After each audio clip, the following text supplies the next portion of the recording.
नमस्कार दोस्तों, the education power channel पर आप लोगों का एक बार फिर से स्वागत है। दोस्तों, आज के वीडियो में हम लोग बात करेंगे जो बिहार के शिक्षक हैं, लगभग 6 लाख शिक्षक, चाहे वो विशिष्ट शिक्षक हो, चाहे वो बीपीएससी शिक्षक हो, चाहे वो नियोजित शिक्षक हो, सभी प्रकार के जो शिक्षक हैं इसमें वरीयता का निर्धारण किस प्रकार से होगा।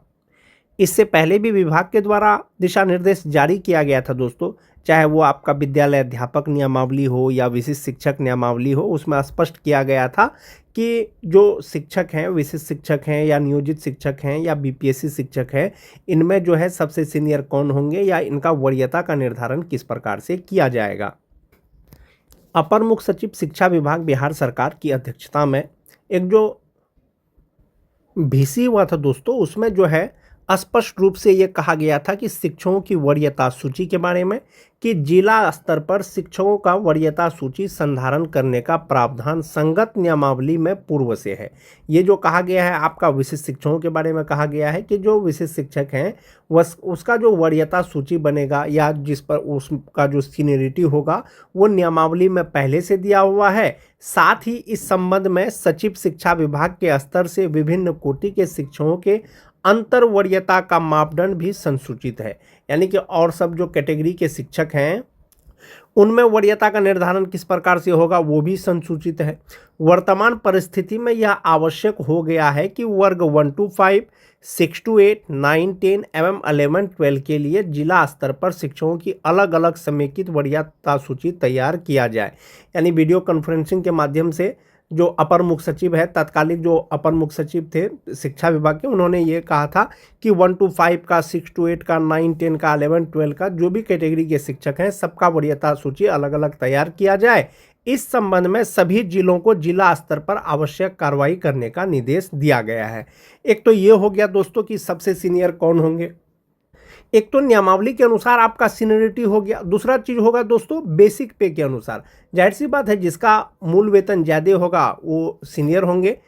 शिक्षा विभाग के द्वारा एक पत्र पहले भी आया था दोस्तों जिसमें यह कहा गया था कि किसी भी वरीय शिक्षक का वेतन, मूल वेतन जो है कन्या शिक्षक से कम नहीं होना चाहिए। इस तरह का पत्र आया था। तो आप ये मान के चलें कि जो भी सीनियरिटी होगा, जो भी सबसे सीनियर होंगे वो नियमावली के अनुसार होंगे या रूल के हिसाब से होंगे, जो भी नियमावली कहता है, चाहे वो विशिष्ट शिक्षक हो, चाहे वो बीपीएससी शिक्षक हो, चाहे वो नियोजित शिक्षक हो, चाहे वो अन्य कैटेगरी के शिक्षक हो। 18 फरवरी का ये पत्र है दोस्तों। आप एक बार पुनरावलोकन करना चाहेंगे कि कार्यालय जिला शिक्षा पदाधिकारी नवादा के द्वारा जो ये पत्र निकाला गया था, अब प्रेषक थे जो जिला शिक्षा पदाधिकारी थे, लिखा गया था सभी प्रधानाध्यापक, प्रभारी प्रधानाध्यापक, उच्च माध्यमिक, माध्यमिक, मध्य विद्यालय नवादा, सभी प्रधान शिक्षक, प्रभारी प्रधानाध्यापक प्राथमिक विद्यालय यानी नवादा जिले के सभी शिक्षकों को लिखा गया था। इसमें कहा गया था कि विषय है स्थानीय निकाय शिक्षक यानी नियोजित शिक्षक, विशिष्ट शिक्षक एवं विद्यालय अध्यापक की विद्यालय में आपसी अंतर वरीयता निर्धारित करने के संबंध में। यानी विद्यालय में जो आपका नियोजित शिक्षक हैं यानी स्थानीय निकाय के शिक्षक हैं, विशिष्ट शिक्षक हैं या बीपीएससी शिक्षक हैं, इसमें आपसी जो अंतर वरीयता है आप उसका निर्धारण कर लीजिए। ऐसा सभी प्रधानाध्यापक को जो है ये पत्र प्रेषित किया गया था। इसमें प्रसंग दिया था दोस्तों कि क्षेत्रीय शिक्षा उपनिदेशक मगध प्रमंडल गया का पत्रांक 199 दिनांक 17 फरवरी 2026। इसमें कहा गया था कि महाशय उपर्युक्त विषयक निदेशक प्राथमिक शिक्षा बिहार का ज्ञापांक 7 दिनांक 12 फरवरी 2026 के द्वारा स्थानीय निकाय शिक्षक, नियोजित शिक्षक, विशिष्ट शिक्षक एवं विद्यालय अध्यापक की विद्यालय में आपसी अंतर वरीयता निर्धारित करने संबंधी आदेश निर्गत किया गया है, जिसे कार्यालय के ज्ञापांक 285 दिनांक 17 फरवरी 2026 के द्वारा आपको संप्रेषित किया गया है का स्मरण करें। यानी जो निदेशक हैं प्राथमिक शिक्षा का, उनके द्वारा जो वरीयता संबंधी एक जो आदेश निर्गत हुआ था दोस्तों, उसमें जो है नियोजित शिक्षक हो, विशिष्ट शिक्षक हो या विद्यालय अध्यापक हो, उसका जो है वरीयता से संबंधित दिशा निर्देश दिया गया था। इसमें कहा गया है कि उक्त विभागीय परिपत्र दिनांक 12 फरवरी 2026 के क्रम में प्रसंगाधीन पत्र दिनांक 17 फरवरी 2026 के द्वारा अधोहस्ताक्षरी कार्यालय से आपके निर्देशित करने हेतु निर्देश दिया गया कि शिक्षकों उपस्थिति पंजी में उक्त विभागीय परिपत्र दिनांक 12 फरवरी 2026 का अनुपालन करते हुए वरीय शिक्षक का नाम ऊपर करते हुए अवरोही क्रम में सूचीबद्ध किया जाए। यानी ये जो पत्र निकालने का जो मेन संदर्भ था दोस्तों वो ये था कि जो वरीयता निर्धारण है नियमावली के अनुसार, या जो पत्र आपका आया था 17 फरवरी को, उसके अनुसार जो सबसे वरीय है शिक्षकों उपस्थिति पंजी में, जो आपका अटेंडेंस रजिस्टर है, जो वरीय होंगे सबसे पहले उसका नाम होगा, फिर उसके बाद जो जूनियर है, फिर उसके बाद जो जूनियर है, फिर उसके बाद जो जूनियर है, अवरोही क्रम में आपको सूचीबद्ध करने का आदेश दिया गया था। अतः उपर्युक्त परिप्रेक्ष्य में आप सभी को निर्देशित किया जाता है कि 3 दिनों के अंदर ये जो पत्र निकला था दोस्तों, उस समय कहा गया था कि शिक्षकों उपस्थिति पंजी में शिक्षकों का नाम सूचीबद्ध करते हुए अनुपालन किए जाने का संबंधित प्रखंड शिक्षा पदाधिकारी के माध्यम से अनुपालन प्रतिवेदन समर्पित करना सुनिश्चित करेंगे। यानी जो भी वरीय शिक्षक हैं उसका नाम सबसे ऊपर होना चाहिए, यानी 1 नंबर में होना चाहिए,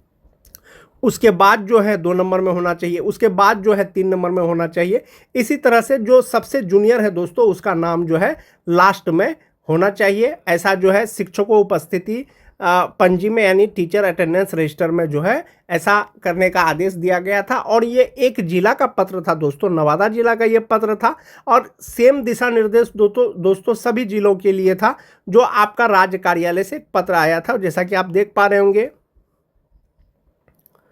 बिहार सरकार शिक्षा विभाग प्राथमिक शिक्षा निदेशालय, इसमें कहा गया था कि बिहार सरकार के आदेश संख्या 2558 दिनांक 9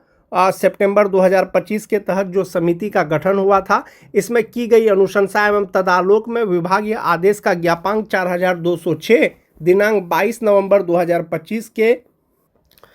माध्यम से स्थानीय निकाय के शिक्षक, नियोजित शिक्षक, विशिष्ट शिक्षक, विद्यालय अध्यापक में आपसी वरीयता निर्धारण करने हेतु दिशा निर्देश मापदंड निर्गत किए गए हैं। यानी कि जो विशिष्ट शिक्षक हैं, नियोजित शिक्षक हैं या बीपीएससी शिक्षक हैं, उसमें आपसी वरीयता निर्धारण किस प्रकार से होगा, इसके लिए दिशा निर्देश दिया गया है। साथ ही विभागीय आदेश संख्या 4207 दिनांक 22 नवंबर 2025 द्वारा वर्ग 1 से 5 के विशिष्ट शिक्षक विद्यालय अध्यापक को वर्ग 6 से 8 के विशिष्ट शिक्षक विद्यालय अध्यापक के पद पर प्रोन्नति यानी सेवा निरंतरता, और वर्ग 9 से 10 के विशिष्ट शिक्षकों को या विद्यालय अध्यापकों को 11-12 के विशिष्ट शिक्षक या विद्यालय अध्यापक के पद पर प्रोन्नति हेतु स्थानीय निकाय अंतर्गत प्रशिक्षित शिक्षक के रूप में किए गए कार्य अवधि की गणना करने का आदेश भी संसूचित है। यानी ये भी कहा गया था कि जो विद्यालय अध्यापक हैं या विशिष्ट शिक्षक हैं 1 to 5 के जो हैं इनका प्रमोशन होगा 6 to 8 में, और जो 9-10 के हैं इनका प्रमोशन होगा 11-12 में। और इसमें जो दोस्तों नियोजित के रूप में जो वो कार्य किए हैं उसका गणना करने का आदेश दिया गया था। यानी एक तरह से सेवा निरंतरता दिया गया था। पहले का सेवा गिनने का आदेश दिया गया था दोस्तों, लेकिन वो दिया गया था आपके प्रोन्नति में, ऐसा आदेश दिया गया था। जो वरीयता निर्धारण का मापदंड है वो किस प्रकार से था, इस क्रम में विभागीय ज्ञापांक 142 दिनांक 12 जनवरी 2026 के द्वारा 6 से 8 के विद्यालय अध्यापक विशिष्ट शिक्षक एवं कक्षा 11 से 12 के विद्यालय अध्यापक विशिष्ट शिक्षक को नियमावली में प्रोन्नति के लिए निर्धारित समय अवधि में वरीय विद्यालय अध्यापक विशिष्ट शिक्षक के रूप में प्रोन्नति हेतु स्थानीय निकाय अंतर्गत प्रशिक्षित शिक्षक के रूप में किए गए कार्य अवधि करने का आदेश संसूचित है। यानी वो स्थानीय निकाय नियोजित शिक्षक के रूप में जो कार्य किए हैं उसको गिनने का आदेश दिया गया था।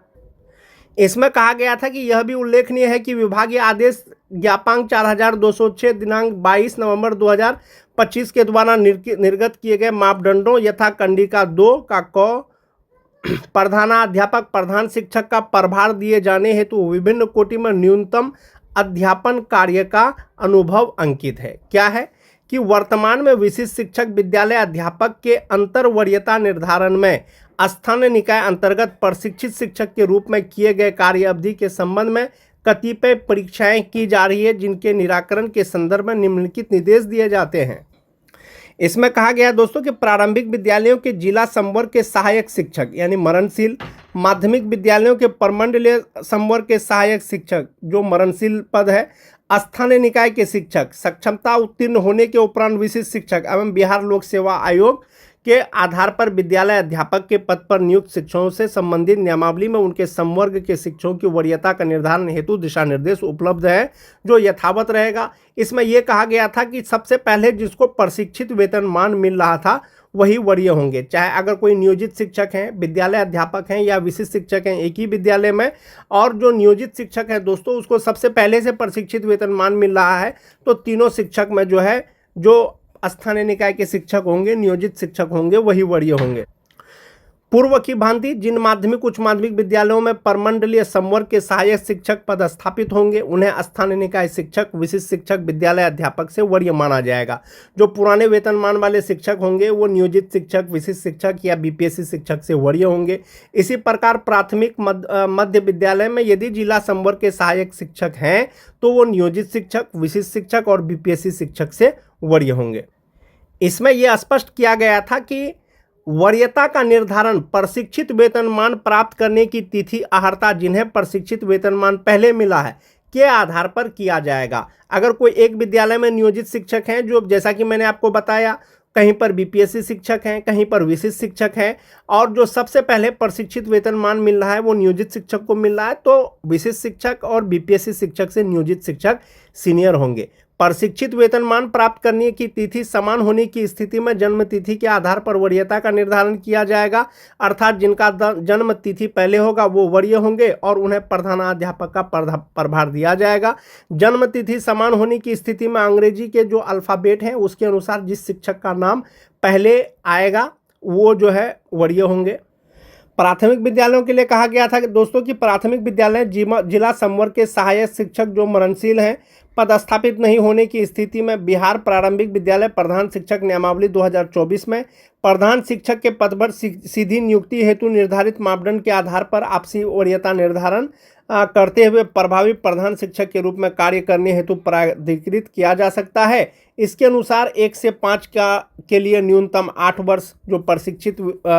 शिक्षक के रूप में है शिक्षण अनुभव वो होना जरूरी है। स्थानीय निकाय शिक्षक, प्रशिक्षित शिक्षक, विशिष्ट शिक्षक, विद्यालय अध्यापक अथवा स्थानीय निकाय शिक्षक, प्रशिक्षित शिक्षक, विशिष्ट शिक्षक अथवा स्थानीय निकाय शिक्षक एवं विद्यालय अध्यापक को प्रधान शिक्षक के रूप में कार्य करने हेतु प्राधिकृत किया जा सकता है।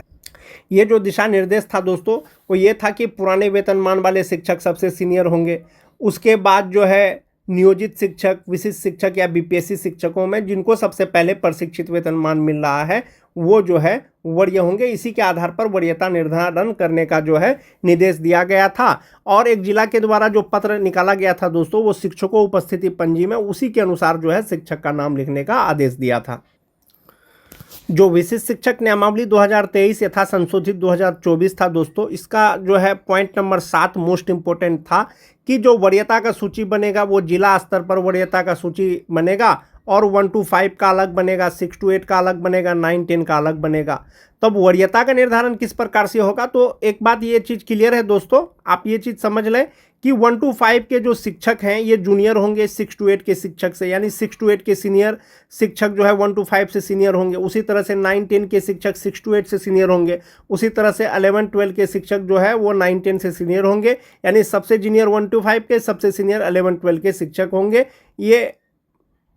उसके बाद है दोस्तों कि वरीयता का निर्धारण निम्नलिखित मापदंडों के अनुसार किया जाएगा। क्या मापदंड? स्थानीय निकाय शिक्षक के रूप में प्रशिक्षित वेतनमान प्राप्त करने की तिथि से जिसको सबसे पहले प्रशिक्षित वेतनमान मिला है या मिल रहा है वही सीनियर होंगे।